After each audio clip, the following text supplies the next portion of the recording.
உங்க வீட்ல ஒரு ஃபிஷ் இருக்கு. இல்ல நீங்க இனிமே ஃபிஷ் வாங்க போறீங்க. இல்லன்னா ஃபிஷ் வளர்த்துட்டு இருக்கீங்கன்னா, இந்த வீடியோ மிஸ் பண்ணாம பாருங்க. இந்த வீடியோல உங்களுக்கு தேவையான நெறைய விஷயம் இந்த வீடியோல இருக்கு. வாங்க வீடியோக்குள்ள போலாம். அதாவது இந்த வீடியோல நீங்க ஃபிஷ் வளர்த்தும்போது என்னென்னலாம் நோட் பண்ணணுன்றத பத்தி கம்ப்ளீட்டா இந்த வீடியோல பார்க்க போறோம். அதுல ஃபர்ஸ்ட்டு விஷயம் என்னன்னு பார்த்தீங்கன்னா, நீங்க வச்சிருக்க டேங்க் சைஸ். அதாவது நெறைய பேர் பண்ற தப்பு இதுதான். அதாவது என்ன பண்ணுவாங்கன்னா, நெறையா ஃபிஷ் வாங்கிட்டு சின்ன டேங்க்ல போட்டுருவாங்க. அப்படி சின்ன டேங்க்ல போட்டா ஒவ்வொரு ஃபிஷ்ஷும் இடம் பத்தாம அடிச்சுக்கிட்டு இன்னொரு ஃபிஷ்ஷ அடிச்சு கொன்றும். அப்புறம்னா அந்த ஃபிஷ் ஸ்ட்ரெஸ்லயே இறந்து போயிரும். அதனால நீங்க ஆ நெறையா ஃபிஷ் இருக்குன்னா, அதுக்கு தகுந்த நீங்க ஸ்பேஸ் குடுக்கணும். அதாவது பெரிய டேங்க் குடுத்துட்டு, அதில நீங்க நெறையா ஃபிஷ் விட்டுக்கலாம். ஆ அதே நீங்க உங்க வீட்ல சின்ன டேங்க் தான் இருக்குன்னா, நீங்க நெறையா ஃபிஷ் வாங்கவே கூடாது. நீங்க நெறையா ஃபிஷ் வாங்கணும்னு நெனச்சா, அதுக்கு பெரிய டேங்க் வாங்கிட்டு, அதுக்கப்புறம் தான் நீங்க நெறையா ஃபிஷ் வாங்கணும்.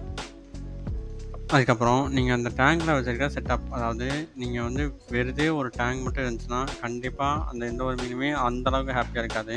நீங்க அந்த டேங்க்ல ஏதாவது ஒரு ஹைடிங் ஸ்பாட்டோ, இல்ல சும்மா ஏதாவது பிளான்ட்ஸோ, இல்லன்னா சும்மா சாண்ட்ஸு, ஸ்டோன்ஸ் இதெல்லாம் இருந்தா ஒரு மீன் பிளேஃபுல்லா இருக்கும். அதாவது நீங்களே நெனச்சு பாருங்களேன். இப்போ நீங்க ஒரு வீட்ல இருக்கீங்கன்னா, எந்த ஒரு பொருளுமே இல்லைன்னா, நீங்க கண்டிப்பா ஒரு போர் அடிக்கும்.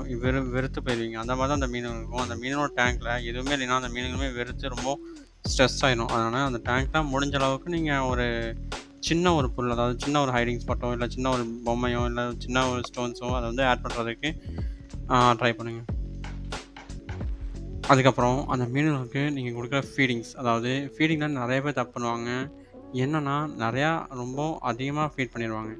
அப்புறம் அதிகமா ஃபீட் பண்ணிட்டு நெறைய மீனுக்கு டைஜஷன் ப்ராப்ளம் வரும். அது மட்டும் இல்லாம சில மீனுக்கு அந்த ஃபுட்டோ போய் சேரவே சேராது. அதாவது நான் நெறைய நோட் பண்ணியிருக்கேன். ஒண்ணு அதிகமான ஃபுட் போட்டுருவாங்க. இல்லன்னா ரொம்ப ரொம்ப கம்மியான ஃபுட்ட போட்டுருவாங்க. இது 2மே என்ன கேட்டா தப்பு தான். நீங்க என்ன பண்ணணும் அப்புட்ன்னா, ஒண்ணு ஆ கரெக்டான அளவு போடணும். அதுவுமே எல்லா விஷயமுமே போய் சேர்ற அளவுக்கு நீங்க ஃபுட் போடணும். அதுக்கு நீங்க ஒரு 5 நிமிஷம் ஃபுட்டு போடும்போது ஜஸ்ட்டு நின்னு எல்லா விஷயம் சாப்பிடுதா? அப்படி சாப்பிடலன்னா, அந்த ஃபிஷ்ஷுக்கு தனியா நீங்க ஃபுட்டு போட்டு, அதுவும் சாப்பிட வச்சுட்டு, அதுக்கப்புறம் தான் வரணும். இப்படி பண்ணீங்கன்னா, உங்க ஃபிஷ் ஆ கரெக்ட்டா ஃபீட் எடுத்துக்கும். அதுக்கப்புறம் ரொம்ப முக்கியமான ஒண்ணு, நீங்க மீன் வளர்த்துறீங்க அப்புட்ன்னா, தயவு செய்து உங்க ஃபிஷ்ஷோட ஹெல்த்த ரெகுலரா மானிட்டர் பண்ணுங்க. அதாவது நெறைய பேர் என்ன பண்ணுவாங்க அப்புட்ன்னா, ஜஸ்ட்டு ஃபிஷ்ஷ வாங்கி டேங்க்ல விட்டுட்டு, ஜஸ்ட்டு சாப்பாடு ஒரு 2 நிமிஷம் கூட போட மாட்டாங்க. அதுக்கப்புறம் போயிருவாங்க. மீன கூட பார்க்க கூட மாட்டாங்க. எதுக்கு அவங்க ஃபிஷ் வீட்ல வச்சிருக்காங்கன்னே தெரியாது. அந்த மாரி தான் அந்த ஃபிஷ் டேங்க் அந்த வீட்ல இருக்கும். ஆனா, நீங்க ஒரு ஃபிஷ் வளர்த்துறீங்க அப்புட்ன்னா, ஒரு நாளைக்கு ஒரு 10 நிமிஷமாவது ஒரு டைம் எடுத்து உங்க ஃபிஷ் எல்லாம் நல்லா ஹெல்த்தியா இருக்கா? இல்ல அதுக்கு ஏதாவது பிரச்சனை வருதா? இல்ல ஏதாவது சிக் ஏதாவது இருக்கா? இல்ல டைஜஷன் பிரச்சனை ஏதாவது இருக்கா? அப்படின்னு பார்த்து, நீங்க அதுக்கு கொஞ்சம் ஒரு கேர் பண்ணணும். ஜஸ்ட் ஒரு நாளைக்கு ஒரு 10 நிமிஷம் மட்டும் இதுக்கு ஸ்பெண்ட் பண்ணீங்கன்னா, கரெக்ட்டா இருக்கும். உங்களோட அக்வேரியம அட்லீஸ்ட் 2 வீக்ஸ் ஒன்ஸ் ஆவது நீங்க கிளீன் பண்ணணும். அப்படி 2 வீக்ஸ் ஒன்ஸ் நீங்க கிளீன் பண்ணீங்கன்னா மட்டும் தான் உங்க ஃபிஷ் ஹெல்த்தியா இருக்கும்.